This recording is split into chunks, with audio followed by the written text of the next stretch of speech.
welcome to the webinars. So we will start it at around 5 minutes later. Thank you so much.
Hi everyone. So good morning and good afternoon. My name is Eric from the hematology product line for Mindray. And very nice to meet you here online. And welcome to the HemaTalk webinar, episode 8. И хочу тепло поприветствовать вас на вебинаре HemaTalk. Сегодня мы Topic today is how to address the lab challenges by Mindray BC-700Series.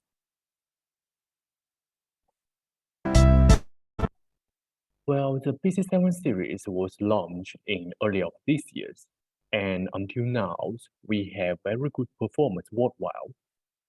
This small instrument has some innovation technologies to help you to address the lab challenges. The fluorescence platforms, the new parameters, PLDH, the integrate ESR measurement functions. So you may wondering, how was the performance? And how can they help you in your daily operations? So accompanying the podcast launch, so we have a series of the evaluation worldwide. So today, we are glad to invite some key opinion leaders from Spain, from Thailand, and from India to give us the presentations of BT7 series innovations and the evaluation performance. The first The first professor is Dr. Xavier from Spain. He is a specialist in laboratory medicine with a state recognition certification by the Spain Administration of Health. He is also the head of the emergency lab department in the famous hospitals in Barcelona. And he is also the member of the board of the College of the Pharmaceutics of Barcelona. So, Dr. Xavier, can you hear us?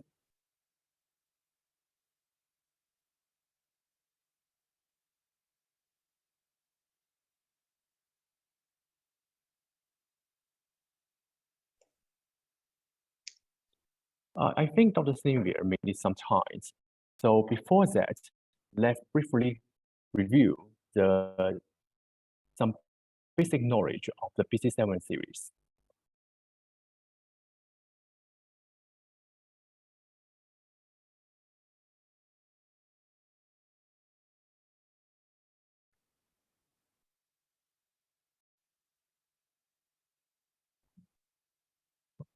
Sorry.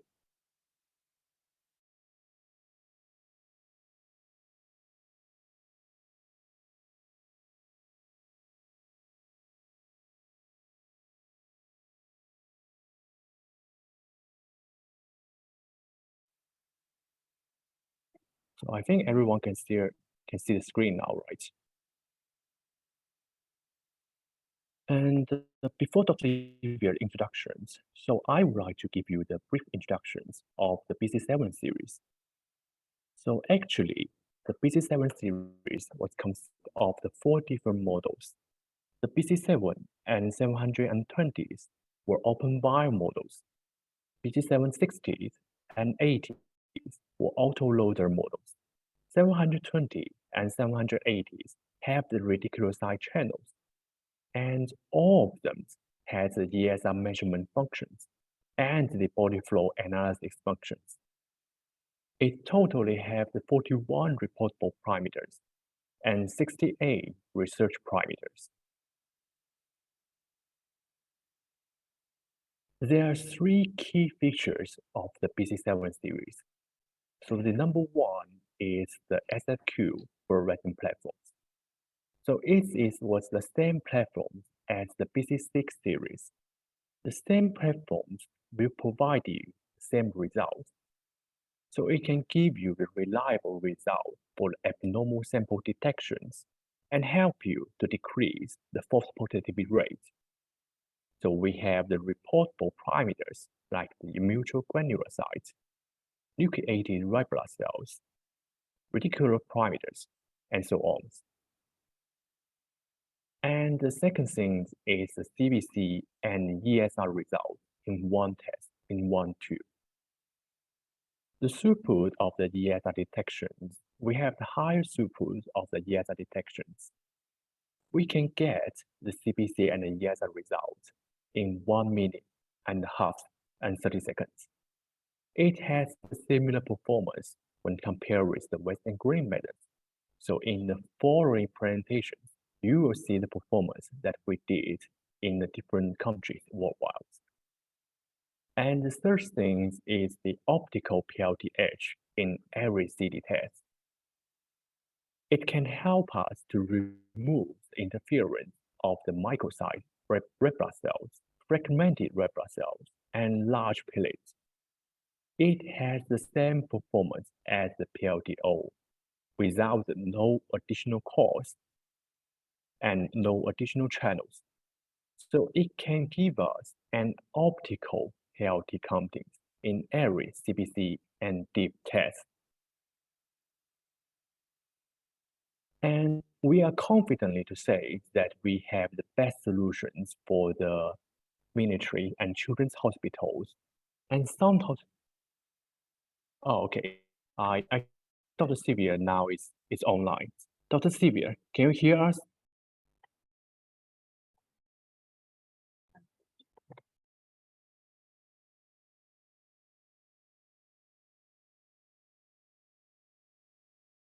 Dr. Sylvia, can you hear us?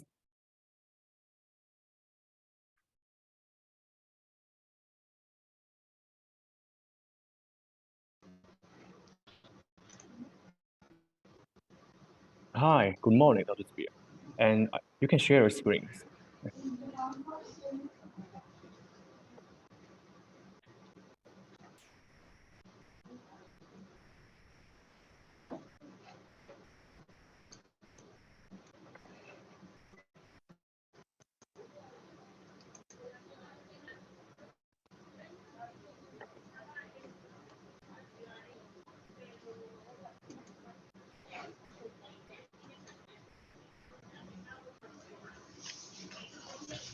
Dr. Sylvia, you can share your screen now.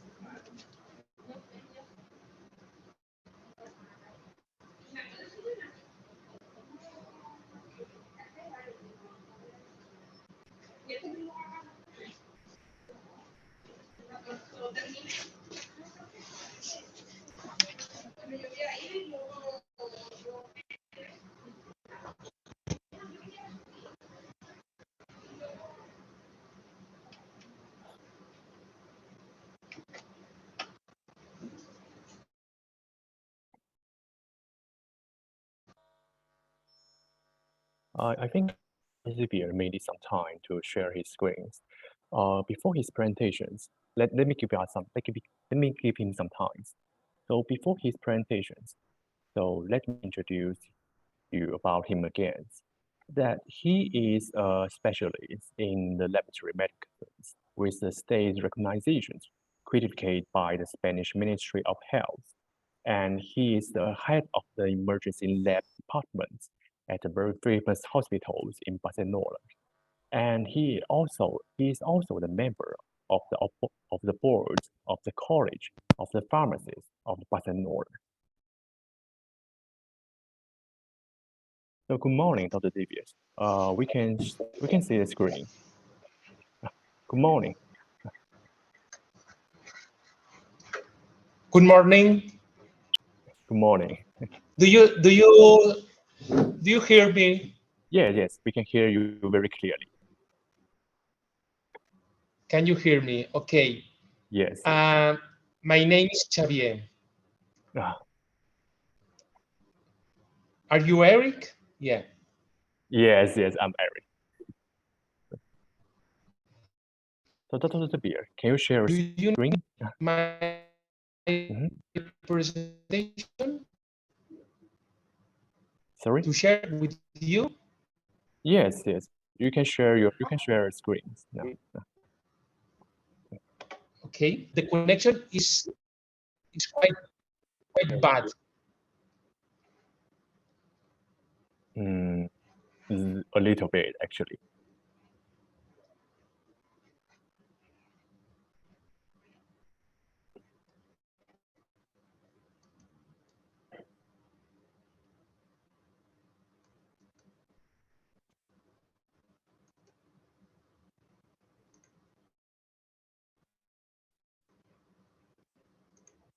Yes, we can Can you see a see the screen. presentation? Yes, we can see it. We can see it. You can see it? Yes, we can see it. Sorry? Yeah? Yes, we can see it. Okay. It's about now it's your 30 turn. minutes. It's enough? No worries, you can take your time. I will talk about 30 minutes. Is enough time? No worries, Dr. Livius. You can take your time. I listen you very well. I listen you. Can you hear me clearly at this moment? Can you hear me clearly at this moment? Now I listen you clearly, but very slow.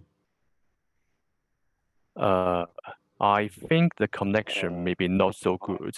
And you can share the screens and you can start your presentation. Don't worry about the times. Okay.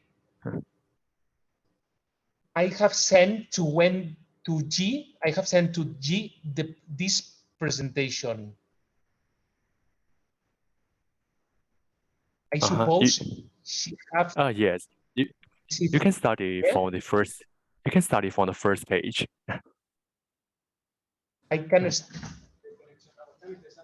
Yeah. Yeah. I estoy conectado. I am with them.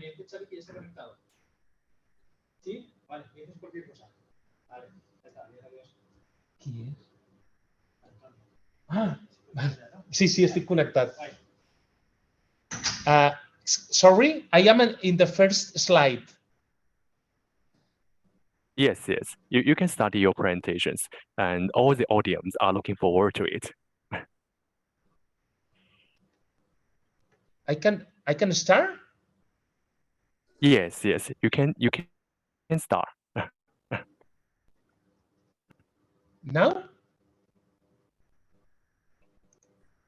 Yes, Dr. Xaviers. The audience are looking forward to your sharing of the BC7 series evaluations. Yeah, but about what time? It's about 11.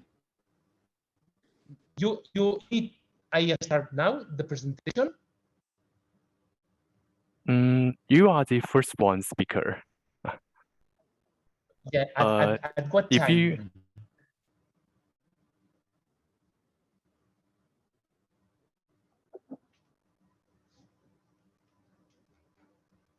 if you need more time to prepare, maybe we can address the sequences. Is it okay? No. I start now the presentation? Yes. Okay. Okay. Thank you so much. Yeah. Sorry.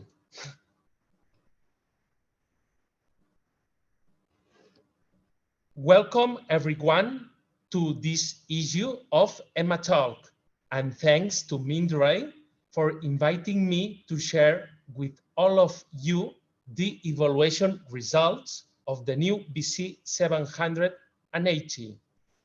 As you know, automated hematology analyzers must combine short processing times with detection systems that allow to optimize the accuracy of the results provided. The new BC-700 cellular analysis system is one of the latest generation of automatic hematology analyzers that combines blood cell analysis with EHR detection in a narrow period of time and presents an interference ability for platelet counting. Accurate measurement of platelet counts is essential, particularly in the management and follow-up of patients with thrombocytopenia.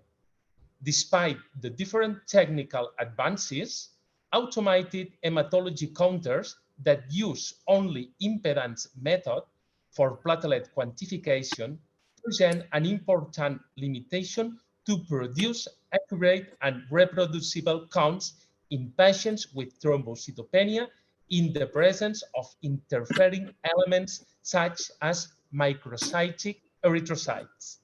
Moreover, the presence of GN platelets may produce falsely low platelet counts when only using impedance technology.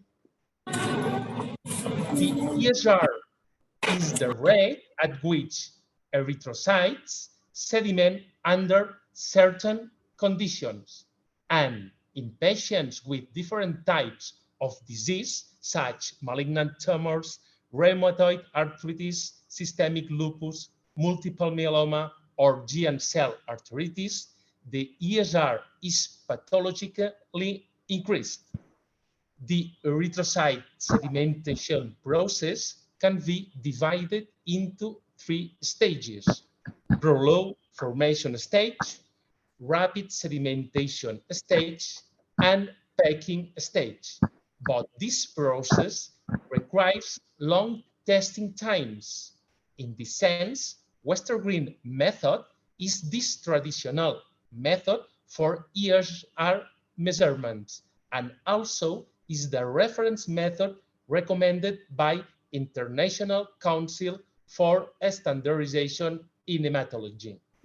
Semi-automatic ESR analysis, most of which adopt the modified Western green method, shorten the measurement time to half an hour. The rapid method, based on erythrocytes aggregation degree, is currently the fastest ESR measurement method. It solves the problem of long testing times, but suffers from the poor accuracy of the results. Well, the new BC-700 series include 2 open BL models, BC-700 and BC-720, and 2 auto-loaders models, BC-760 and BC-780. They have been designed to empower medium volume laboratories. This series combines 3 principles: the seed flow impedance method, used in the cell blood count, fluorescence technology and light scatter analysis to establish different count, reticulocytes, nucleated red blood cells, and optical platelet count, and is known as SIF-Q 3D technology. Simultaneously, it uses near-infrared photometrical method to calculate the ESR value, and it is known as the EasyW ESR solution. Flow impedance method is used in the cell blood count module, where white blood cells, red blood cells, and platelets are quantified.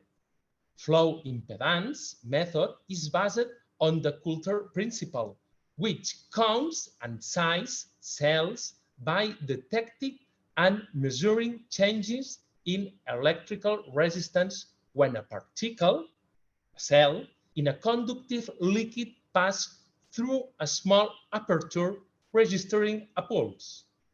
As we have already mentioned, impedance channel is subject to the interference of microcytic erythrocytes, fragments, and large platelets when it is used to differentiate platelets by cell volume, and therefore, in presence of microcytic erythrocytes or fragments, platelets will be falsely high, and in presence of large platelets, platelet counts will be falsely low. In the differential cone channel, fluorescent technology and light scatter analysis through a semiconductor laser system collects forward scatter and side scatter information of leukocytes and platelets in a flow cell and classifies the different cell types according to the cell size, nuclear structure, and cytoplasm granulation to establish diff count, reticulocytes, nuclear red blood cells, and optical platelet quantification.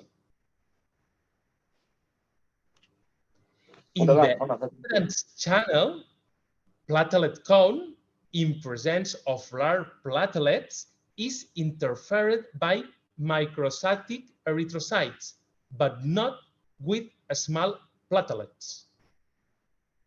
On the other hand, from the diff channel, the erythrocytes are dissolved by specific reagents. The platelet structures remain intact, and large platelets are detected by the precise optical methodology.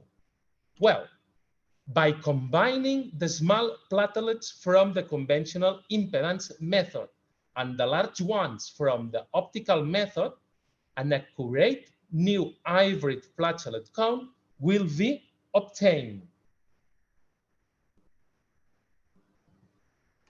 Moreover, by using photometric reading to capture the critical kinetics of erythrocytes in a highly controlled testing environment, the analyzer provides ESR results.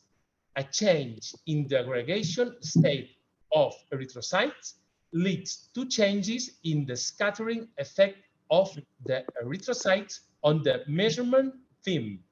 The degree of aggregation of erythrocytes is obtained by measuring the light transmittance of a whole blood sample over time, and this is used to calculate the ESR. Different from the rapid method, which is based only on aggregation degree, EasyWESR solution combines both the speed and degree information, leading to a more accurate ESR result in only 72 seconds. The study that I will present to you included 900 blood samples from patients referred to the clinical laboratory of Germans Trias y Pujol Hospital, a 600-bed tertiary care hospital in Badalona, province of Barcelona, and is the referral hospital for a population of 700,000 inhabitants. Well, the aim of this study was first to evaluate the analytical performance of the new BC-700 with regards to precision, linearity, carryover, method comparison, and flagging performance. Secondly, to evaluate the anti-interference ability in platelet counting. The study was developed,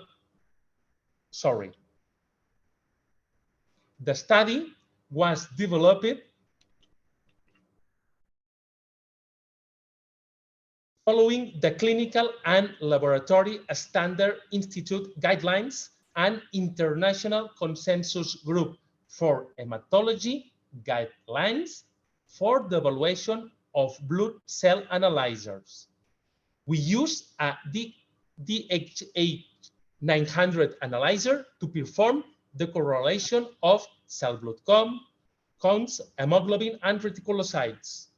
The evaluation of diff and flags was carried out, taking in all those cases optical microscopy as recommended by International Council for Standardization in Hematology.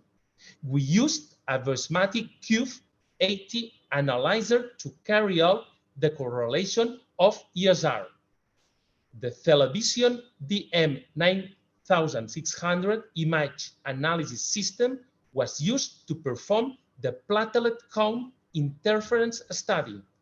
Television provides an overview image divided into grid squares corresponding to 8 microscopic high-power files for manual platelet countings and enhance the reproducibility of manual microscopy chamber count. The study, as I have said, included 900 blood samples from patients referred to the clinical laboratory.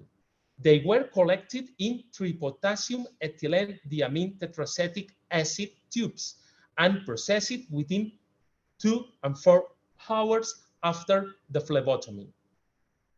Passing Pavlov regression was performed to evaluate the agreement between analyzers. A Spearman correlation coefficient was applied in order to check the correlation between analyzers. Plan-Allman analysis was performed to detect tendencies over the range of values. ANOVA and student t-tests were used to analyze the results from 3 different methods for platelet countings. And all data were analyzed using statistics data analysis software version 14.2. Well, the next slide shows the results obtained for between days in precision study. This part was assessed by analyzing all 2 types of quality control samples during 25 consecutive days. Results obtained for between days in precision are shown in this table. Most of the parameters analyzed showed a coefficient of variation below 3% in all 3 concentration levels of quality control aside. Reticulocytes and lymphocytes for level 1 and all levels for monocytes and eosinophils presented a coefficient of variation between 3 and 12%. ESR in all 3 levels of control aside showed coefficient of variation below 4%. Results obtained for within run precision are shown in this slide. This part was evaluated using non-pathologic samples and samples at medical decision levels and performing 10 consecutive analyses.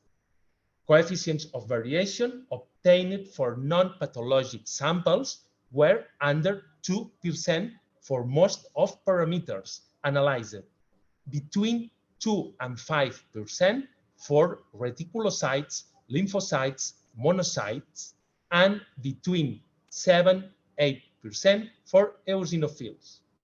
As for pathological samples at high concentration, coefficient of variation were under 3% for all parameters except for basophils. Finally, coefficient of variation obtained for cytopenic samples were higher than for the other 2 levels tested. Erythrocytes, hemoglobin, hematocrit, mean corpuscular volume, and mean platelet volume produced coefficients of variation under 2%.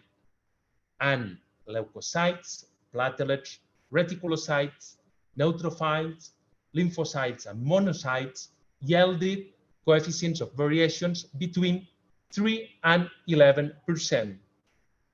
In the case of ESR results, this showed a coefficient of variation between 2 and 7% in all 3 levels of samples.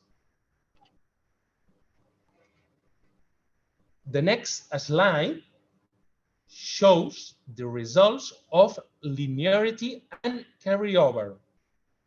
There was a linear relationship with no significant bias between observed and expected values for leukocytes, erythrocytes, hemoglobin, reticulocytes, and platelets. We specifically analyzed samples with low platelet concentrations and low leukocytes concentrations and confirmed that linearity is maintained in cytopenic samples. BC-700 showed no significant carryover effect for the parameter tested. Results obtained were below 0.01% for leukocytes, erythrocytes, hemoglobin, platelets, and ESR. On the next slide, we find the comparison study for cell blood count between BC-780 and DXH-900 performed with 100 samples. Passing Pavlov method showed good correlation between both analyzers for leukocytes, hemoglobin, erythrocytes, platelets, and reticulocytes. The comparison of 110 leukocyte differential counts results analyzed in parallel with the differential count obtained with blood smear observation revealed a good agreement for neutrophils, lymphocytes, monocytes, and eosinophils, while basophils showed a poor correlation. Results obtained for flag performance evaluation with 280 samples are presented in this table. The alarm message in mature granulocytes, left shift variant lymphocytes, and nucleated red blood cells exhibit sensitivity over 94%. All of them had a very high negative predictive value over 98%. The results of 235 samples for ESR detection are shown in this slide. The correlation among the analyzer was good according to the results of the Spearman correlation coefficient. The regression analysis showed a proportional difference between these two different methods. And the Bland-Allman plot for ESR of both analyzers showed that BC-780 counts tended to be lower as the average increased. However, this bias did not lead to a clinical significance difference, since the difference between the two methodologies did not translate into discrepant values at the cutoff points used to make therapeutic decisions, as it shows in the pair plot of ESR values measured by each platform. We can see how no clinical significant difference were observed between both analyzers for the results within the different cutoff points used to make medical decisions. In this pair plot, it can also observe how, for each pair corresponding to one patient sample, the results obtained for BC-780 throughout the analytical range tested, although this difference were minimal within the reference interval below the cutoff point of 25 millimeters per hour.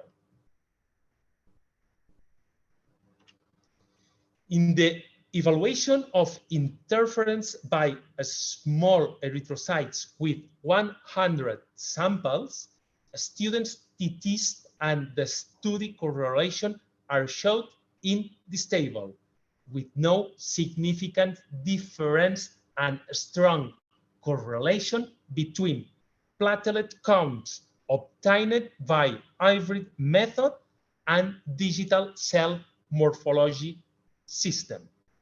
The average comparison and correlation studies between the impedance channel and digital cell morphology system shows significant differences with the greater dispersion between these two methods, as we can observe in the regulation line.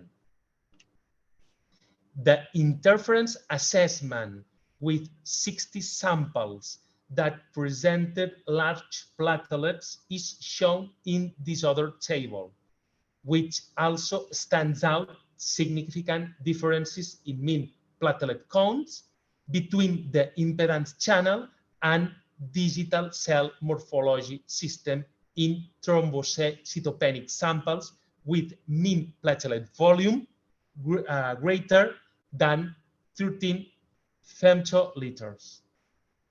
The best agreement of the platelet counts obtained by the new hybrid method with digital cell morphology systems suggests that the platelet counts obtained by impedance method may be falsely decreased in macrothrombocytopenic samples. Another way to see the results obtained in the evaluation of interference is through a box plot analysis of differences between each method and digital cell morphology system. In the absence of interference, the behavior of 3 methods regarding digital cell morphology system is similar. Well, in the evaluation of interference by small erythrocytes, the box plot representing differences in platelet counts obtained by hybrid method regarding digital cell morphology system showed only minimal scatter. The interference assessment by large platelet shows the best agreement of the platelet counts obtained by hybrid method with digital cell morphology systems and suggests that the impedance count might be falsely decreased in macrothrombocytopenic samples. Well, let's go to the discussion of the results. Results for the basic features such as background, carryover, and repeatability were all excellent and met manufacturer's specification. Outstanding linearity was obtained for leukocytes, erythrocytes, hemoglobin, platelets, and reticulocytes counts. Part of our activity as the laboratory of a tertiary care hospital corresponds to oncologic and hematologic patients following chemotherapeutic treatments. Then, reporting accurate results in cytopenic sample is critical because of its role in medical decisions. Well, linearity was checked in BC-700 with cytopenic samples, showing a good linear relationship for low leukocytes and low platelet counts. Passing Pavlov regression showed good correlation between BC-780 and DXH 900 for leukocytes, erythrocytes, hemoglobin, reticulocytes, and platelet impedance method. In the overall, the leukocyte differential evaluation performed in BC-780 with the SF-Q3 3D technology showed agreement with the manual leukocyte differential obtained by morphologists. Correlation was excellent for neutrophils, lymphocytes, monocytes, and eosinophils, but basophils correlated fairly. In the poor correlation for basophils is an expected result, as basophils account for very low proportion of total leukocytes. In fact, this feature has been revealed in previous studies which describes low correlation between basophils counts of different hematology analyzer as well as high imprecision values. Other important question is that reliable automated blood cell characterization and quantification remain challenging in pathological samples, whereas slight reviews due to unnecessary flagging should be avoided. In this sense, the negative predictive value for BC-700 is very good, over 98% for every type or flag according to our results.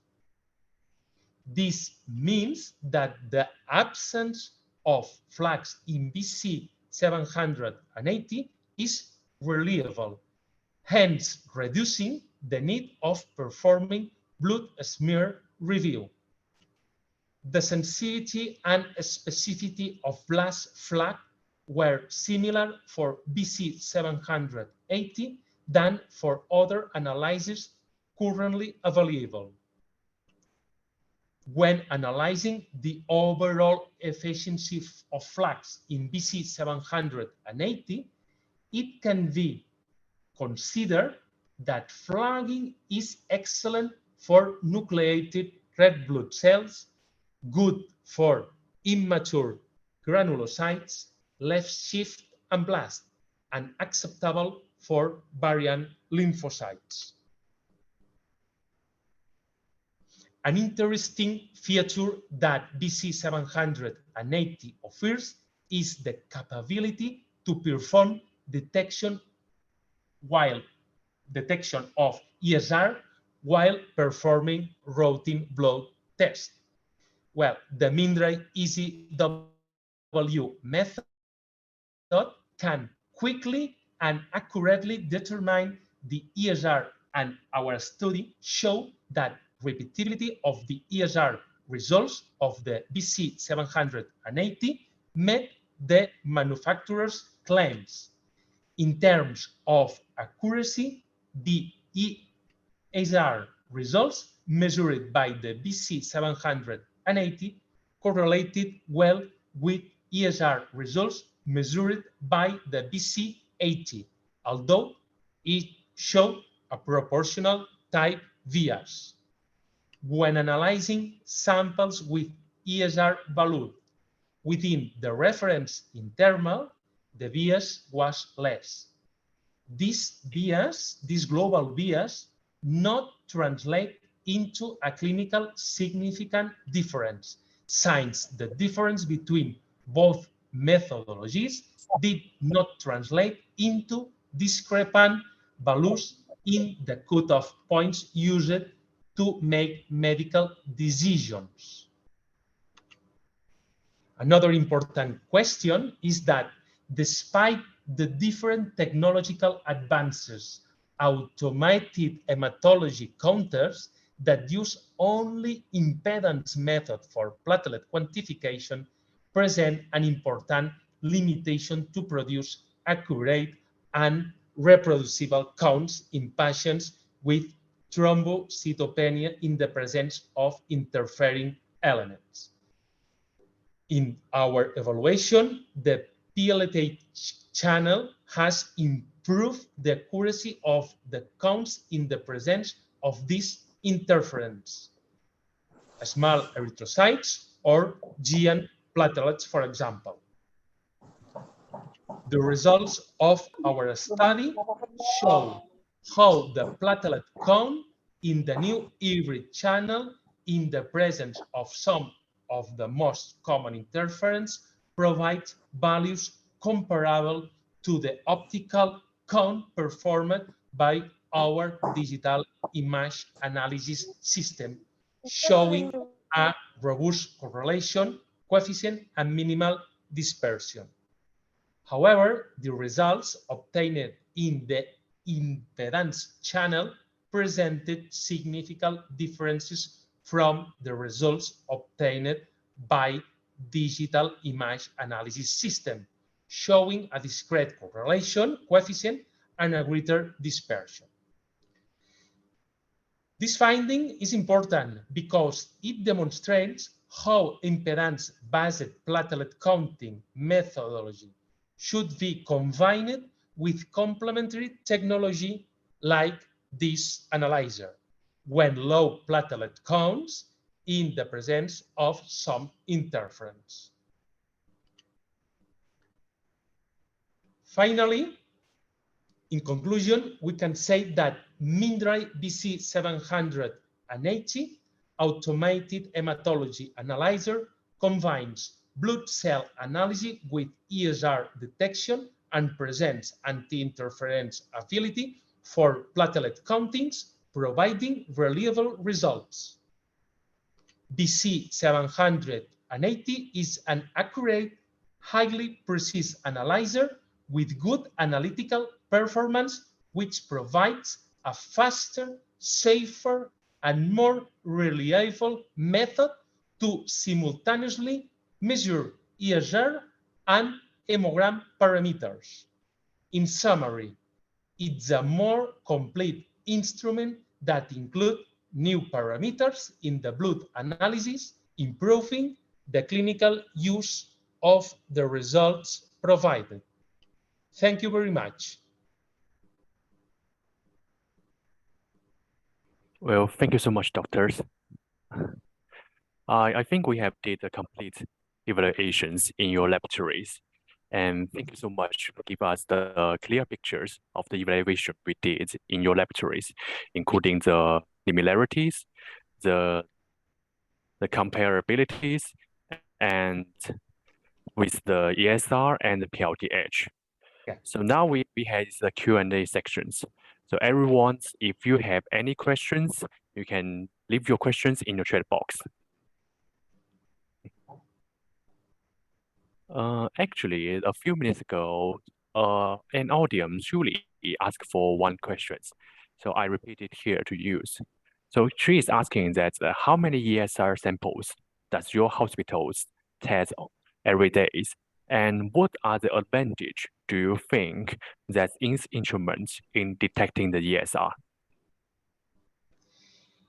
The advantage of this kind of analyzers is important for the narrow time of response. And it's a good analyzer to develop his work in an emergency department where the time response is critical. Then it's important to have an analyzer that combines the classical hemogram with the ESR results. And another important thing is that in a center where we have a lot of patients with cytopenias, and to know exactly the count of platelets is very important. And today we have to say that technology of platelet count must be combined with 2 or 3 methods like this BC-780.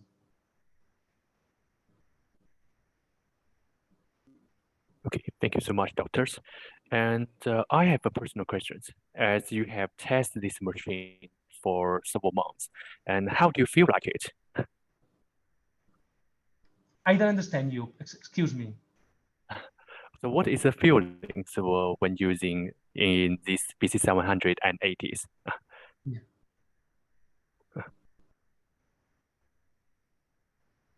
I don't listen the question. Can you repeat, please? Oh, no worries. Actually, there's another questions in the chat box.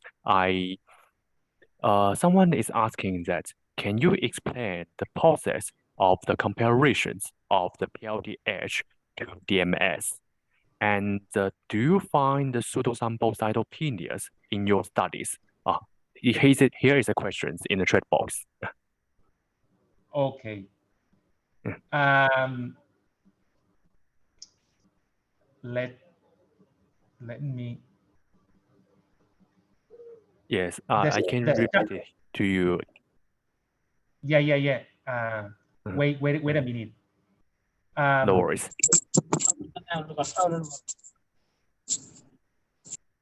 In the evaluation of interference by giant platelets, we used 60 samples and we compare the results of platelet counts with our digital cell morphology system.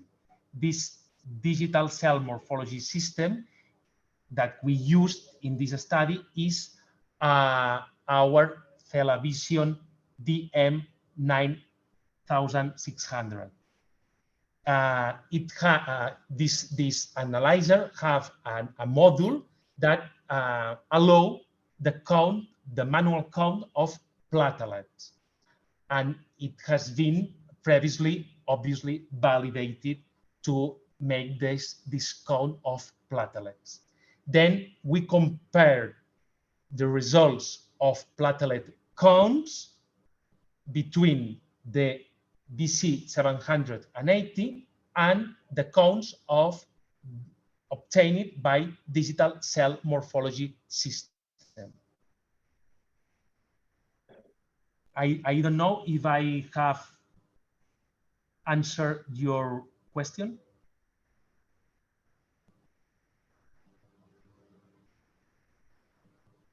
Yes, I think you answered the question clearly. And someone else is asking the bus. The last question is from Korean, I think.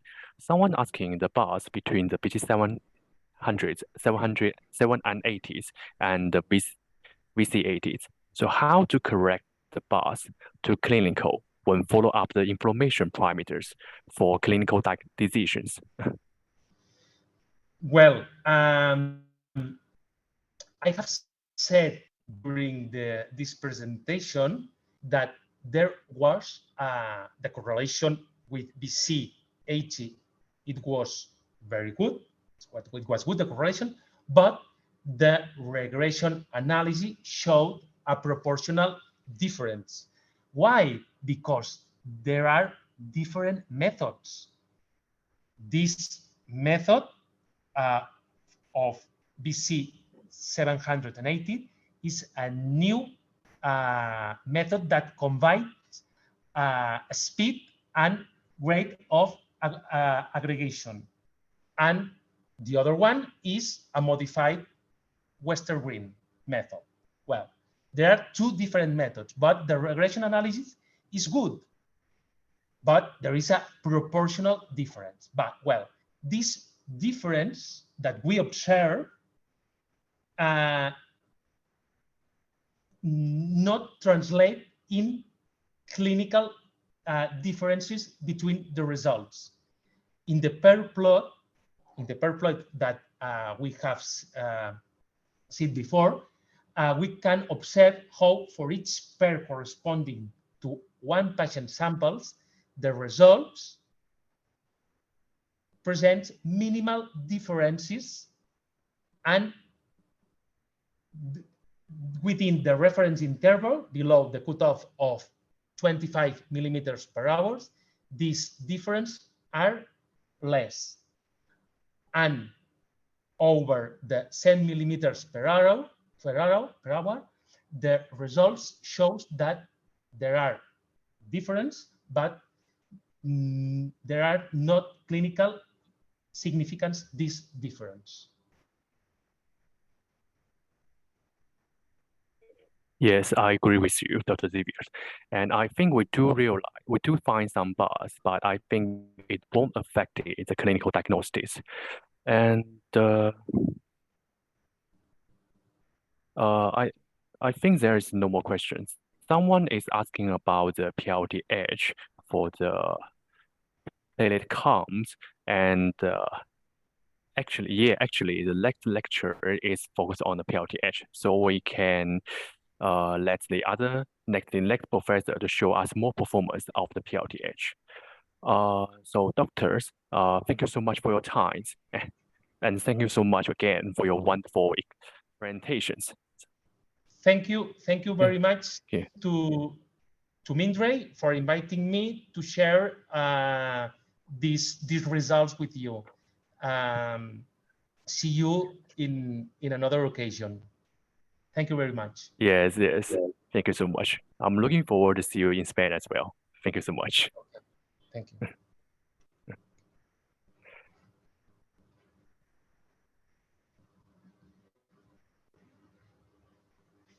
So everyone, the next speaker is from Thailand, Dr. Julie Toms. Dr. Julie Toms is a professor in the Department of the Laboratory Medicine, Facility of Medicals, and she's from the Chulalongkorn Universities. She's also the technical team managers department from the Department of Laboratory Medicine, King Chulalongkorn Memorial Hospitals. So, Dr. Julie Toms, are you ready now? Yes. Can you hear Okay. me? Okay. Yes, I can hear you very clearly. Okay. So you can share a screen now. Yes. Or you can, okay.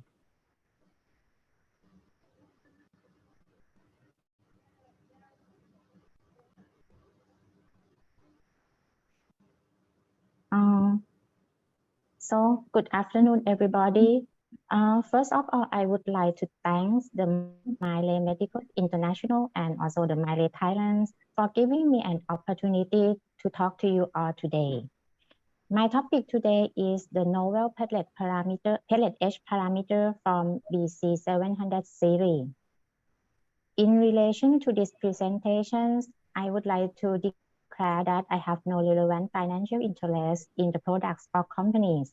And however, reagents used in the platelet study were supported by Mindray Medical Thailand. My presentation today will be divided into 4 parts. First, I would like to give you an overview of platelet count and its clinical significance. Second, I will briefly summarize the methodology for platelet count and their limitations. Then I will talk about the new platelet count parameter, which is called hybrid or platelet H in Mindray BC-700 series. And finally, I will share the study of platelet H parameter in comparison with the reference standard method and show some interesting clinical case that we have experienced when using the platelet H parameter at our King Chulalongkorn Memorial Hospital. So the platelet, or we call the thrombocytes, are subcellular fragments derived from megakaryocytes in the bone marrow, circulating in the blood as small dish. The size is around 3 microns and does not have a nucleus. It has only the cytoplasm that contains few granules.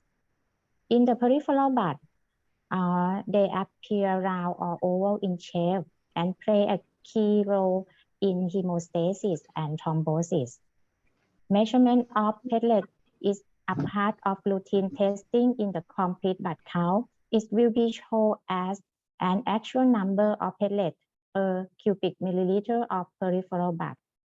The platelet count is useful for the evaluation of petechiae, spontaneous bleeding, increasing heavy means, or thrombocytopenia.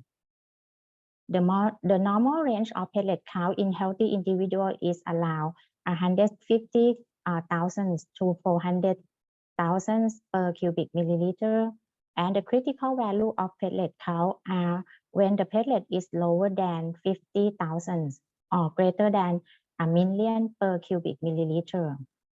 The thrombocytopenia is one of the critical parameters in patients' care and is defined as platelet count less than 100,000. If platelet is reduced to 50,000 or lower, the patient may be experiencing a life-threatening condition. The clinically significant bleeding or the spontaneous bleeding is limited to patients with platelet count less than 20,000 per cubic milliliters. Therefore, the accuracy and reproducibility of platelet count are very important for the clinicians, and there are two or three methods for estimating the platelet number. The first one is the microscopic method, which is composed of the manual method by using a counting chamber and platelet estimation from the blood smear. The second one is the immunological platelet counting by using the flow cytometric method. This method is used as a new reference method right now. And the last one is a new alternative method, the platelet count by using the automated hematology analyzer. Let me show you the detail of three methods by starting with the microscopic method. Manual counting is a traditional gold standard method that had been used for a long time ago. It can be performed by using a special type of chamber known as a hemocytometer with a phase contrast microscopy. As very large number of platelets are present in the blood specimen, the blood specimen is usually diluted in 1:20 ratio with diluting fluid. And then the platelets are counted in the area specific for platelet count. The platelets are counted in the 5 square of the central square, which is the same as we use for the red blood cell count or the R square in the figure.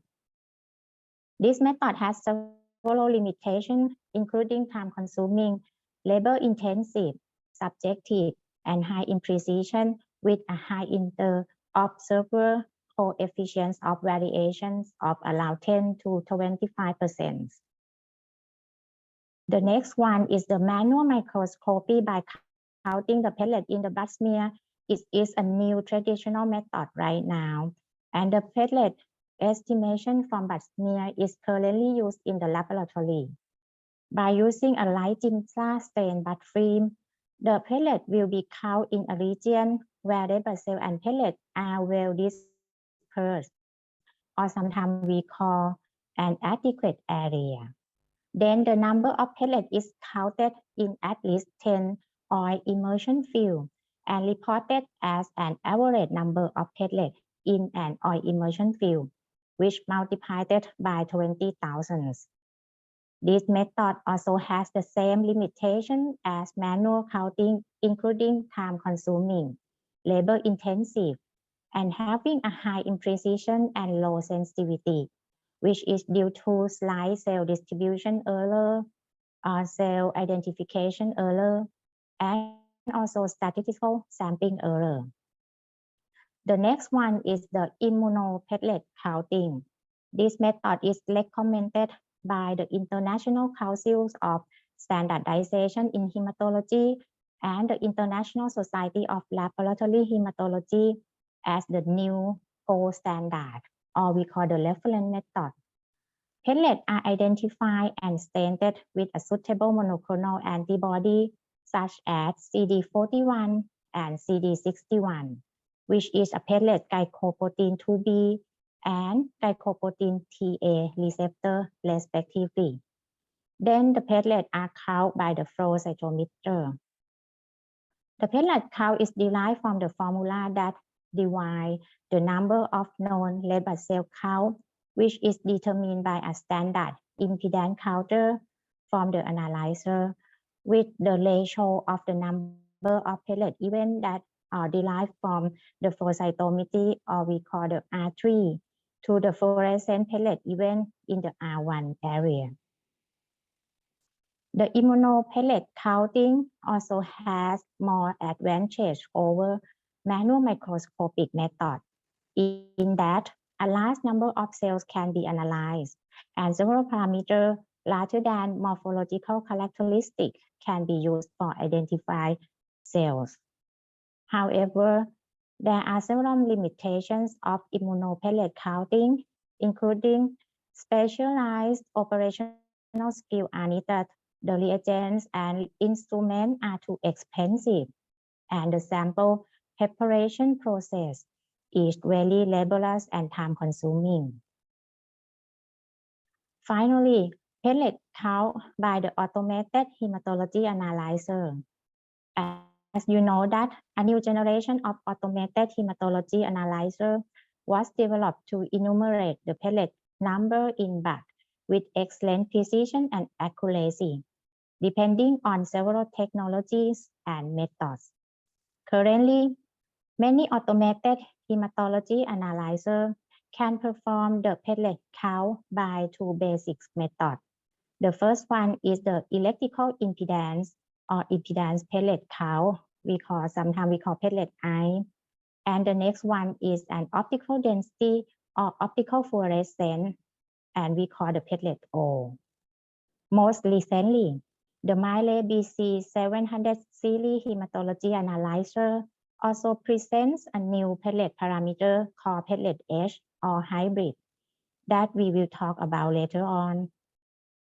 The pellet count by hematology analyzer offer many advantages. For example, a large number of cells are counted with a high throughput, which result in a faster turnaround time, labor saving, and high reliability. The impedance pellet counting, this technology was originally known as the Coulter principle. This technology is based on the fact that cells are poor conductor of electricity. And when the cells are suspended in an electrically conductive medium and passed through the small opening of the aperture, the increase in electrical impedance or resistance is measured. Each cell will cause a resistance pulse that allowing cell counting. Furthermore, the magnitude of the resistance peak is directly related to the cell size. Due to the platelet having the smallest size compared with the red blood cells and the white blood cell, it has the lowest resistance magnitude. And the impedance pellet counting is typically performed in the presence of the red blood cell, which are counted simultaneously in the same channel. Pellet can be distinguished from red blood cell based on histogram analysis of the accumulated resistance event in normal sample, meaning their size which allow 2 to 20 femtoliths. Thresholds are used to find optimal operation between the two cell population, which allows 6 femtoliths for platelet and 90 femtoliths for red blood cells. However, pellet impedance analysis, which is based on size, had limitation in the identification and discrimination of pellet from interfering particles with the same size. Two possible interference are the first one is the large pellet or pellet aggregation or pellet clump. When they are present in the blood, they will count as a red blood cell and cause the very low pellet count. Another one is a small red blood cell or microcytic red blood cell and a red blood cell fragment. When they are present in the blood, they will count as a pellet and cause the very high pellet count. The next generation of pellet count is the optical fluorescent pellet count or pellet O, or sometimes we call a reticulocyte channel. This technology is based on fluorescent flow cytometry. The forward scatter can be identify the size of pellet, whereas the side scatter is held to identify the internal structure. and the fluorescent help to measure the RNA and DNA stated in the cell, inside the cell. In the reticulocyte channel, the diluted help red blood cell, reticulocyte platelet, and immature platelet to form a sphere shape, and the fluorescent dye allow the intracellular nucleic acid staining, whereby the fluorescent signal intensity is directly proportional to the nucleic acid content inside. Using the forward scatter line and the fluorescent signal, the reticulocyte can be separated from mature red blood cells. And the reticulocyte channel also provide the optical platelet count as they also contain intracellular RNA. Therefore, the platelet O or optical fluorescent platelet count has more advantages than platelet I. It resolves many platelet I interference that are based on size. As you can see in this figure, the microcytic red blood cell and large platelet can be clearly differentiated from normal platelet population. And the microcytic red blood cell and red blood cell fragments are the non-fluorescent dot, and the large platelet generate stronger fluorescent signal than normal platelet. Now, some laboratory implement the automated reflex platelet O measurement for sample with unreliable platelet I count. However, this solution requires additional reagent for the analysis, which result in additional cost and is time consuming to rerun the sample. The platelet H is a new parameter provided by Mindray BC-700Series, which claim that it can resist interference in conventional platelet detection and require no extra reagents in every complete blood count and differential analysis. This slide shows the principle of the platelet H in combination platelet algorithm between a small platelet count derived from the impedance channel and the large platelet count derived from the differential channel for eliminating the platelet interference. In the differential channel, the lysed red blood cell and platelet particles are located in the ghost area of the scattergram. If the ghost area is magnified, the particle in the ghost area can differentiate into three parts. There are large platelets which are not interfered by red blood cells, and there are small platelets which overlap with the lysed red blood cell fragments. And the last one that is also show the reticulocyte which have a high fluorescent signal intensity than the red blood cell. This one show again the principle of platelet parameter from the impedance channel on the lower figure. The large platelet is interfered by microcytic red blood cell and fragments, but the small platelet are not. So we use the small platelet from the impedance channel. And from the differential channel, the red blood cells are lysed by specific reagent. The platelet structure remains intact, and the large platelets are detected by the precise optical methodology. By combining the small platelet from the conventional impedance method and the large platelet from the optical method in the differential channel, the platelet H count will be obtained without an additional cost. This slide also tries to summarize the platelet count by different methods from the hematology analyzer. For the platelet impedance, the platelet count has interfered with the small red blood cell, fragmented red blood cell, and a large platelet. However, for the platelet optical, it is a current solution for the interference sample. However, this method requires extra reagents and have to be rerun, resulting in an expensive cost and time consuming. For the Mindray platelet H, it can be provided for every sample without an additional cloths and reagents. Then we try to study the accuracy of platelet H at our King Chulalongkorn Memorial Hospital. All the platelet count method, including the platelet I, platelet O, and platelet H in Mindray BC-700 series were evaluated and compared with the immunoplatelet count of flow cytometry, which is a reference method. In 220 selected platelet interference sample consisting of the first one is the fragmented red blood cell, which are divided by the percentage of fragmented red blood cell of more than 2%. The next one is small red blood cell or microcyte, which are well defined by the MCV less than 65 femtoliters.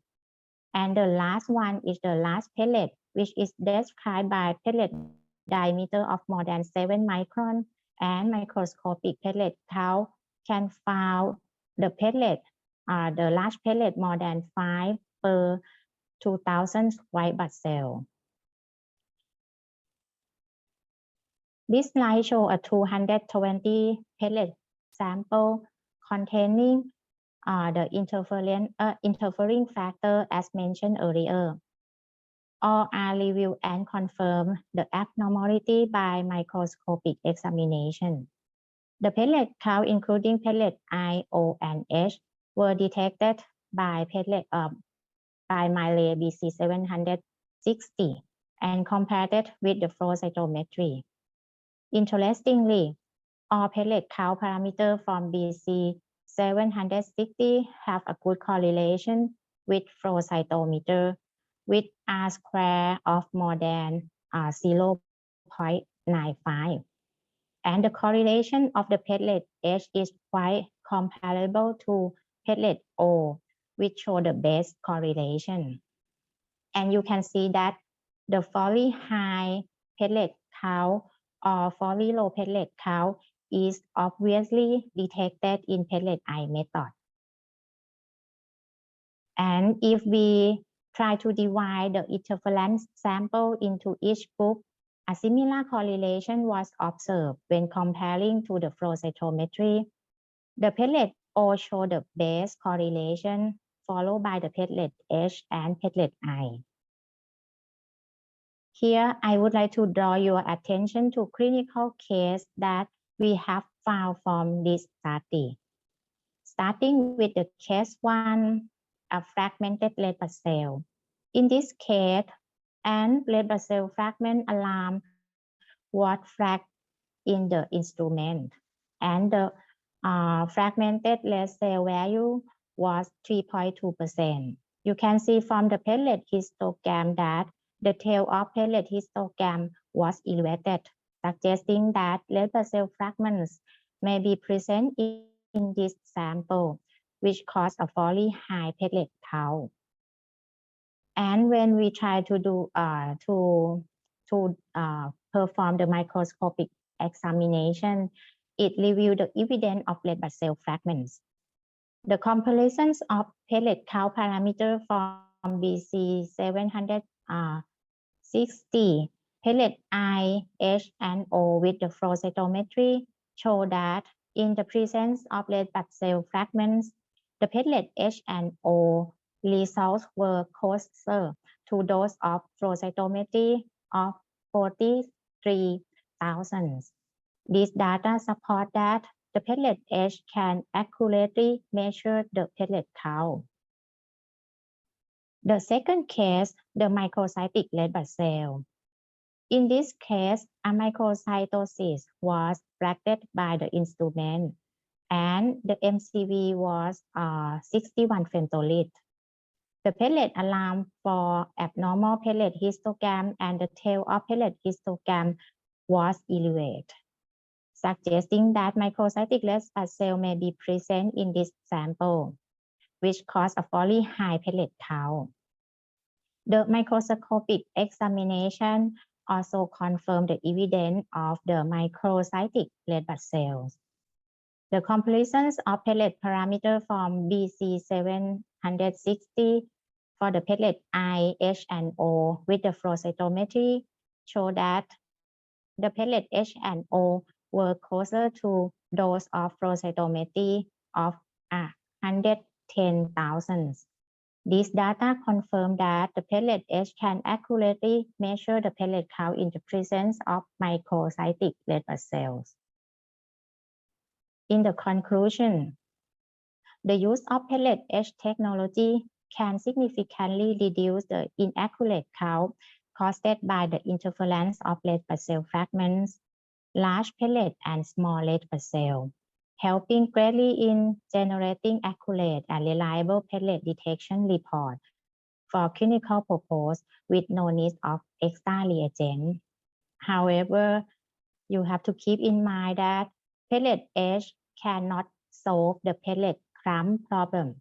Only the pellet O can deaggregate the pellet clump. And that's all for my talk, and thank you for your attention.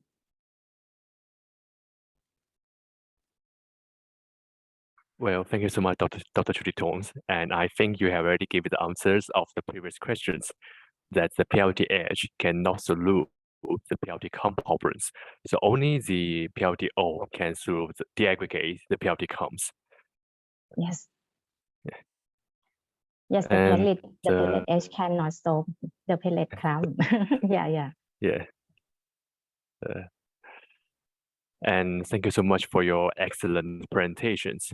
And you introduce the clinical significance of the PLT detections and the advantage and disadvantage of the different detection methods. So you also detailed introduce the detection principles and the clinical research results of the PLT-H. And I think everyone from the data we can find that PLT-H has a very good correlation with the gold standard flow cytometries, and it shows a very good anti-interference capabilities with the abnormal red blood cells and the large platelets. So everyone, if you have further questions, you can leave your questions in your chat box. Well, the first question is come from Mike. He is asking that what is the difference between PLT-O and PLT-H? I think my presentation is already answered that the pellet O, we need the extra reagents and another channel we call the reticulocyte channel for counting. And the pellet O, you have to stain the pellet with the fluorescent. But for the pellet H, it is and just only the algorithm that derived from the routine pellet count that you have. As I show in the slide, that it combined by using the pellet impedance and also the pellet, the large pellet count from the differential channel. Yes, I think you explained it very clearly also in the PowerPoint. So the PLT-H didn't request additional channels and additional regions, so we can remember that. And the second question, Lily is asking for the PLT aggregation samples, and I think Dr. Tones has already answered it in the last slide in her presentations. And the next speaker, Dr. Kuna, is asking that any cases that where platelet edge doesn't match with the PLT-O. To tell you the truth, I didn't found it. Most of them is slightly correlated but for the pellet H and O. Oh, that's really good news. Another doctor is asking that in clinical cases, examples of the microsite interference to PLT count. So what PLT count should we choose better? PLDH or PLDO in comparisons to flow cytometries? I think it depends on the budget and time. Because Yes. because the pellet is quite similar to pellet O, but and you have not to rerun the sample. So for me, if I didn't have any budget, I think I will choose the pellet H for the microcytic interference to determine the pellet count. But the most accuracy is the pellet O when comparing to the flow cytometer.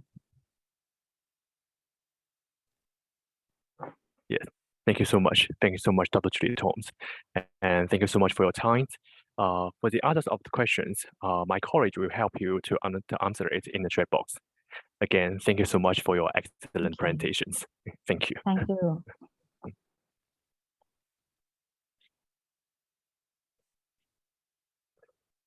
Well, the next speaker is Dr. Kuna from India, and he has his own standalone hematopathology and flow cytometry laboratories. And he is a special interest in hemato-oncology diagnostics with a focus on the CBC, bone marrow, flow cytometries, and molecular genetics. And he will give us a topic of the ESRs. So Dr. Kunas, can you hear me? Yeah, hi, thank you so much, Eddie. I will just share my screen. Yes, thank you, Dr. Kuna. Yes.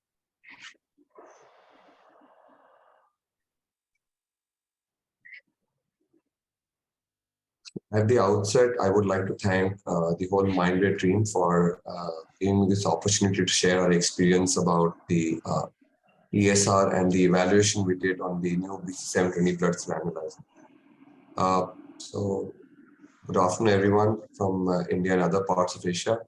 And a few disclaimers to begin with. This original study was co-designed by Mindray and Cyclopath Lab, with Dr. Coco from Mindray being one of the principal investigators along with me. The study was funded by Mindray. Samples were provided by our lab and run with staff support from Mindray. The statistical analysis was done by the Mindray team and was co-analyzed by both our teams. So we'll start today's talk with the clinical significance of ESR, and I would like to thank Dr. Coco for sharing her slides regarding the ESR significance. Now, as you know, the age-old traditional method for ESR analysis has been the Westergren method, which is the classic manual method. We measure over 60 minutes with these kind of tubes. And there has been a lot of advancement, and we have multiple automated methods, which we'll see along the way. So the traditional Westergren method was this long tube. You took a EDT or a citrate sample. The sample was diluted 4:1 using sodium citrate or normal saline. It is then loaded into this tube, which is typically a 30 centimeter long tube with a 2.5 millimeter bore, and it has multiple markings up to 200 millimeters. Now, we have to keep this tube straight and vertical with no slant, and then the fall of RBCs is read after 1 hour. This is typically done at 1825 degrees Celsius or the room temperature. Now, this is the classical Westergren method where it takes 1 hour to assess the aggregation of RBCs. Now, typically, if this is the whole blood, and at the end of 60 minutes, this patient has this much fall, whereas compared to second patient has a far higher fall. So, this patient has a higher ESR sedimentation rate as compared to the patient number 1, which is sort of a normal sedimentation rate. So what is normal? Typically, for adults age less than 50, you will see for males it is less than 15, for females it is less than 20. As one grows older, the ESR might slightly increase. And if you read a few later papers, current day papers, people also consider as for males age by 2 as a normal reference range, and for females age plus 10 by 2 as a normal reference range. So for a 50-year-old lady, one might consider age plus 10, that is 60 years, divided by 2, that is approximately 30 as the ESR, which is very similar to what is shown over here. Practically, this is something which we can use in the day-to-day practice. Now, a lot of us over here might have used various, types of automated analyzers, which does, and few of the photographs of various companies giving these analyzers used. We might use the same CBC EDTA vial. Many times they have separate EDTA, separate citrate vials as shown over here. Now, importance is, any lab or a corporate hospital which has to use one more vial means it's an additional volume of blood which is being used for the patient. So typically, these various analyzers may have a reading within 20 seconds, 2 minutes, 20 minutes, or 30 minutes. So it cannot be actually measuring the same thing as the Western. What they do typically, the slower ones are the ones that do a mathematically derived ESR based on the aggregate measurements in the rulo-forming stage itself. So these have to be, calibrated, manipulated, and there's some formulas and corrections which are put in various of these machines to actually compare it to the Western method. Now, typically what happens when we say we are measuring ESR? The RBCs which are individually start forming rulos, and the degree of velocity and the amount of aggregation is what happens at the end of sedimentation. They form clumps, which typically resemble stack of coins. This is what we measure as erythrocyte sedimentation rate. So what happens normally in the body is that RBC's membranes are typically negative charge. So they normally repel each other. Okay. So normally we have a low sedimentation rate even after a period of 1 hour. If there is anything in the body which reduces the negative charge, for example, albumin is a total protein which also adds to the negative charge, it will cause more repellation. But however, if there's inflammation, which means production of gamma globulins or decreased albumins, the negative charge on the RBC may be covered by the positive charge and there will be more of aggregation. So typically, acute phase reactants, fibrinogen, CRP, globulins, which will cause reduction in these repellents, reduction in the negative charge on the surface of RBCs, and hence more aggregates and hence more of ESR formation. So as I said, the membrane, the carbohydrate membrane is what causes the negative charge. Any factor which increases the repellence. For example, if in a case of severe anemia, the RBCs are so far away from each other, there's a decreased RBC density that the repellence is more. So that is, it may vary. And whereas it may lead to false ESR because, that. Whereas here, if you have example where you have increase in plasma fibrinogen levels, so or a gamma globulin, as I said, they will bind or they will cover up the negative charge on the surface of RBC. This will lead to increased sedimentation and an increased ESR. So typically, if one was to draw the erythrocyte sedimentation rate into a curve, you will see the green represents a normal and the red represents a high ESR curve. So the initial speed or the velocity in green is going to take time, which is slow. In red, it is going to be very fast before the peak or the degree of aggregation starts. And this angle or the degree at which the aggregation is happening, if it's a very acute angle, fast velocity, it is high ESR.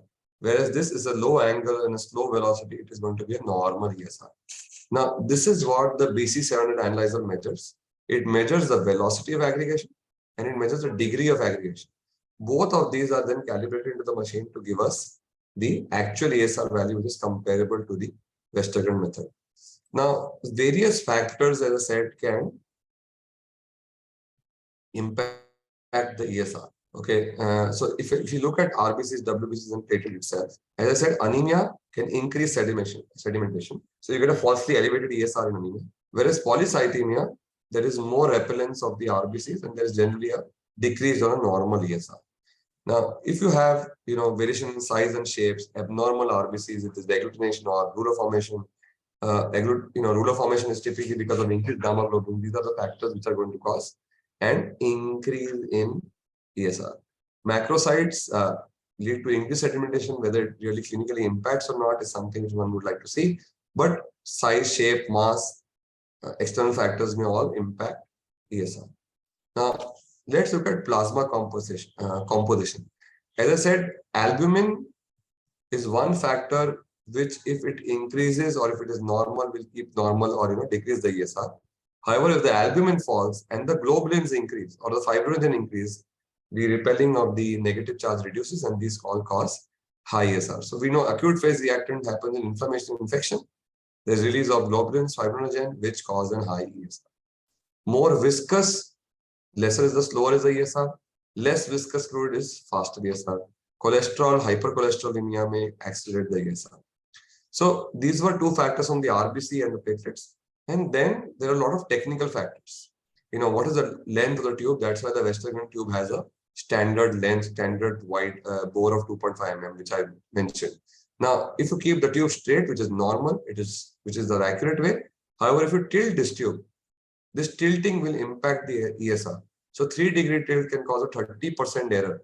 So in a mild tilt, this can lead to a false ISR. Typically, temperature will impact it, and the tube diameter will impact it. Obviously, draft, sunlight, variations. So we should avoid all that. Static place, keep the tube straight to get a good ESR. As I said, in addition to pathological factors, and we mentioned these clinical factors like autoimmune disorders with increased gamma globulins, infections, malignancy, anemias, which can affect ESR, there are some physiological factors. One, as we age, there's a slightly ESR, higher ESR. Females, pregnancy status, obesity, all these may lead to factors with physiologically increased ESR. However, it is mild and not typically a 80, 90, 100 level of ESR. This is generally very mild. So let's look at part 2 of this talk, where we wanted to evaluate this analyzer, because one of the biggest advantages of this analyzer is that you run a CBC sample in the ESR mode, and along with the CBC result, simultaneously you get an ESR result. One, you simply use the same EDTA sample. 2 is the extremely quick turnaround time. 3 is a very valuable parameter with huge clinical significance, as you explained.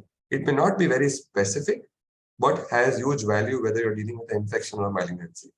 So we want to compare this ESR results on the Mindray with the manual Westergren method. So what did we do? We took the leftover EDTA whole blood samples.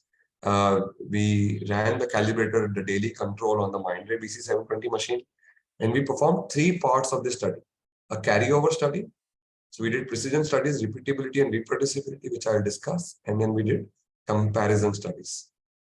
So for carryover, the principle is that if a patient has a very high ESR, will that high ESR leave a carryover onto the next sample and impact the result of my next sample? What if the ESR is 100 or 120 in one patient and the other patient is 2 or 5?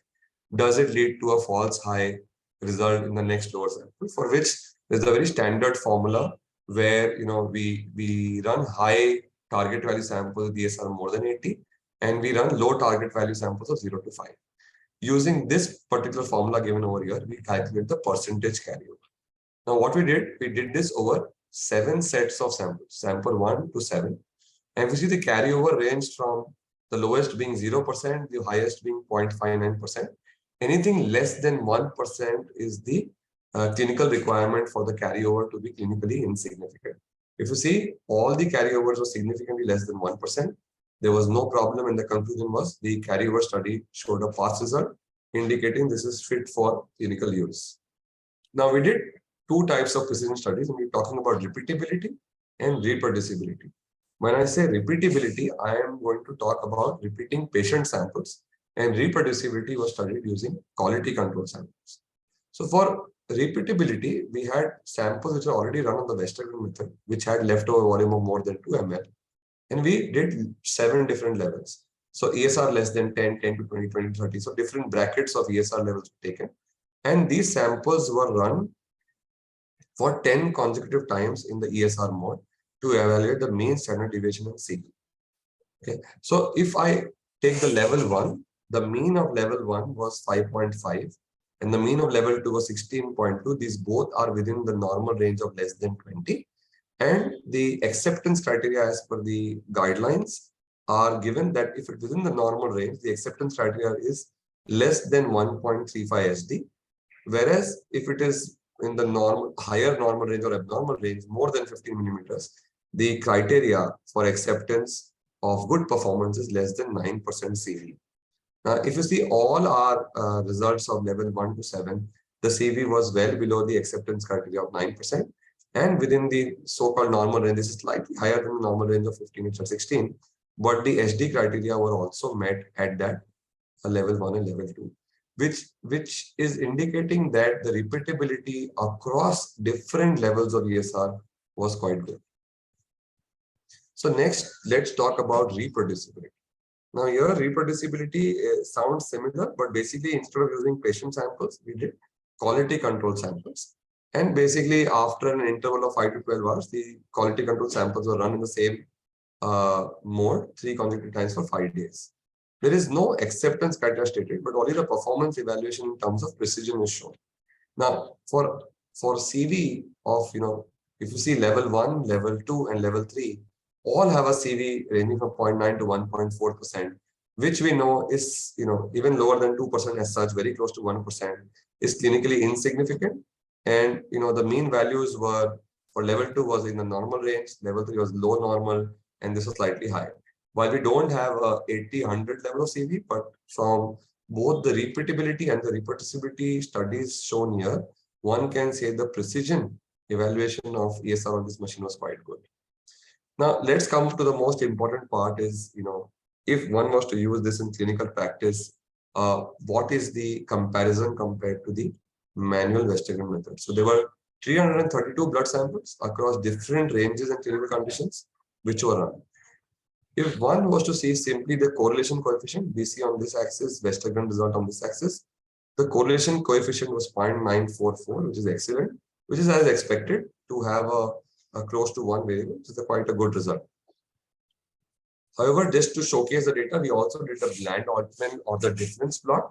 In the Bland Altman plot, we have divided the data into 2 parts. The first plot will talk to you about data within the normal range, that is between the 0 to 20 result. So let's focus on the data only in this particular region, 0 to 20 result, for which we are showing the difference in actually absolute form of the ESR value. So, values ranging from 0 to 6, 10, and then -2, -6, -10. So the mean difference is an absolute value of -2.6. So, there was slight under-reporting by the BC-700, but it's clinically insignificant with an SD which is pretty decent at 4.7. So at a normal range, pretty good results. Once we move from the data from 20 to 140, here instead of showing you absolute difference, we have shown you differences in the form of percentage. You see, there is slight under-reporting again, but the percentage is again very clinically insignificant, -3.56%. However, the SD was high, indicating, yes, there were samples which are a couple of outliers. Yes, there is some outlier on the lower side and the higher side, and hence we are seeing a wide variation. But the actual mean difference was quite good and manageable. So to conclude my talk, as I showed, the performance assessment criteria for carryover, for precision, including repeatability and reproducibility, were very well met. There was a very good correlation coefficient of 0.944. The samples within the normal range showed practically minimal deviation and showed very good results. For samples within the abnormal range, above 20 specifically, though the mean bias was insignificant, a standard deviation of 28% was still noted. At the end, I would like to acknowledge the Mindray team, Dr. Coco being the investigator, Bhavna Parekh from Mindray, who did all the sample processing, Shama and Eric, who have coordinated various parts of the study and discussions, and Sri Yang for the statistic analysis, and all members from my team who helped me complete this study and present it to you today. With that, this is my team, and I thank you very much and be happy to take any questions.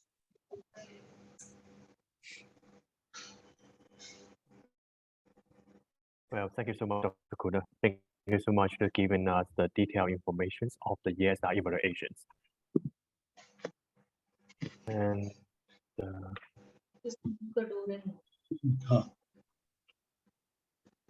And I think you have introduced the details in the ESR detections, the influencing factors, the clinical significance, and the performance of our ESRs. We do notice there are some divisions, but I think those kind of division won't affect the clinical diagnosis, right? Yes. And everyone, if you have any questions, you can leave your questions in the chat box.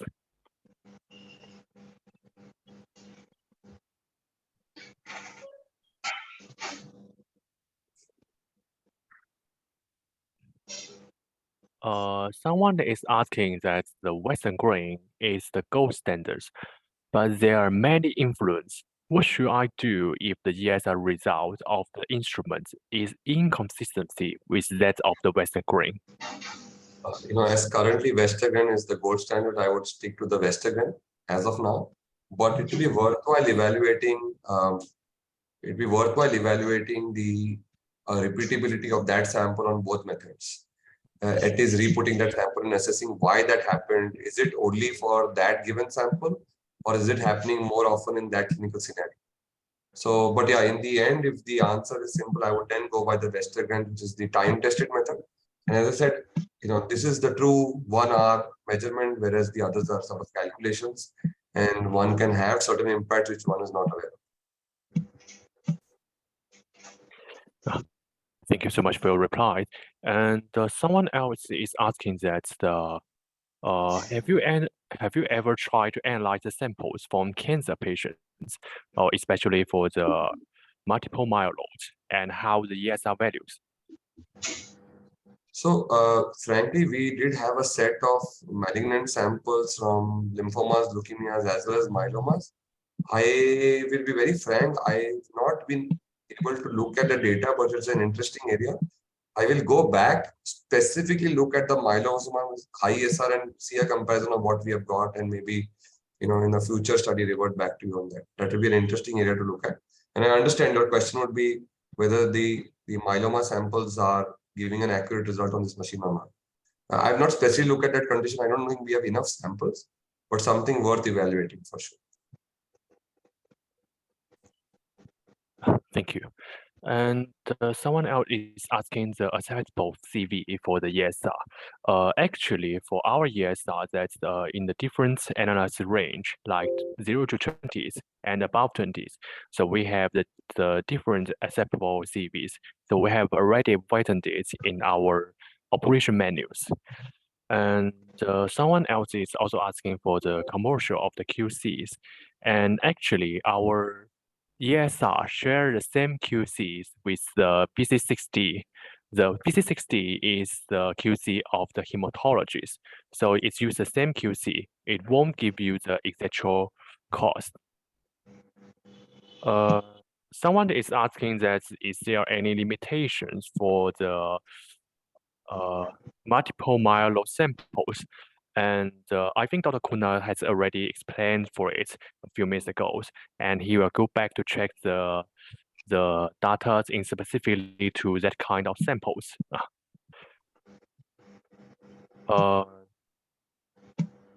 Well, someone is also asking that could you please repeat the principles of the ESR? It's estimated by the Mindray instrument. Eric, would you want anyone from your team or you to explain it, or should I just show the same slide again? Sorry, Dr. Kuna. Should I show the same slide again? Okay. Thank you so much, Dr. Kuna. You can. I just showed the slide. And allow me to share my slide once more. Okay.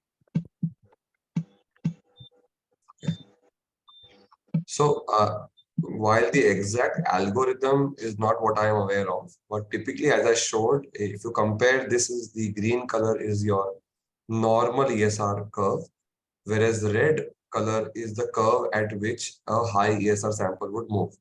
In the first stage of ruler formation, the green color is having a normal speed, the velocity of aggregation, whereas if you see the red color curve is faster. So the velocity of aggregation is inversely proportional to the ESR. Faster velocity means high ESR, and lower velocity means low ESR. And then the degree of aggregation, maybe the angle or the curve, or the slant or the slope of the curve, whatever is measured by the instrument. Typically, if you see, the red curve is moving at a more acute angle and going up fast. So this is the degree of aggregation. So what the analyzer measures is both the velocity and the degree. While velocity is inversely proportional, the degree of aggregation is directly proportional to setting velocity. Combining the two information is how the analyzer measures the ESR. I hope that answers your question. Yes, I think you have answered the questions very clearly. And the last question is from Bijus. Well, there's so many questions, sorry. Bijou is asking that, have you observed the difference in the ESRs with the conventional glass tubes and the disposable PET Plastic tubes. Yeah. We haven't compared the conventional glass versus the disposable plastic. At that time in our lab, when the study was going on, we did have a very semi-automatic SEDI-10 analyzer, which we had, which also gave very good results. I also see another question, is there a comparison between 720 and Westmatic? No, I personally have no experience on this. The focus at this time of the study was between the Westergren and this auto analyzer and not between other methods. So I'm not sure if Eric and team can share some results on other analyzers if they have done. Yes, actually, we did the comparisons between the BC-720s and the Westmatic for disease in Spain. And I think the first speakers had already introduced the result. The correlations is also very good, about 0.9, like the 0.93, something like that. So we have these kind of studies, and I think we will have the publications from Spain as well. So thank you so much, Dr. Kunas. Thank you so much for your time, and thank you again for the excellent presentations, to showing us so much, everything Eric. in detail. Really Thank you so much. Thank you.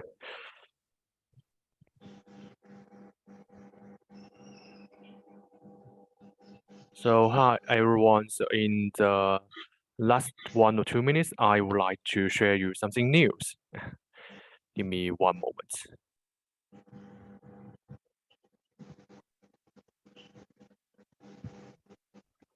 So we have already talked about the key features of the BC7 series, and the KOL from the Spain, from Thailand, from India has already shown us the performance of our new parameters. And so in the end, I would like to take 1 or 2 minutes to give you something news. So far, so we are confidently to say we have the best solutions for the maternities and children's hospitals, or some hospitals and labs that has a lot of the neonatal samples. Well, firstly, compare with the other powders.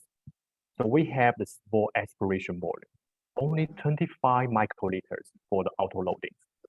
And secondly, so we can offer you more clinical values and more reliable results. In BC7 series, we have the reportable nucleated red blood cells in every CBC test without additional cost. So as we know that neonatal samples always has a higher NRBC result, and we need NRBC to correct the WBC result in case of any misdiagnosis. But compared with the other competitors, the NRBC result was just the research use only parameters. And thirdly is we have the microblood auto sampling and even the capillary blood auto sampling. We know that the neonatal samples were not easy to collect it. So insignificant blood collection will lead to an unreliable result. And if we use the tube like the Ep8, so we need to manually mix it and manual sampling it. But now, our BC7 series can support the BD microtender auto-loading. And if the sample volume was even lower, like 80 to 100 microliters, so we also have the optional configurations support to the microblood auto-loading and even the capillary blood auto-loading. So if you have any interest in these configurations, you can contact our local sales team for more information. So in the end, I would like to say thank you to everyone. Thank you for joining today's webinars. Please take 1 minute to scan the QR code below to complete the questionnaires. And thank you so much for supporting. If you need clarification for the webinars, so you can fill in the forms with your full name and institution. Thank you so much.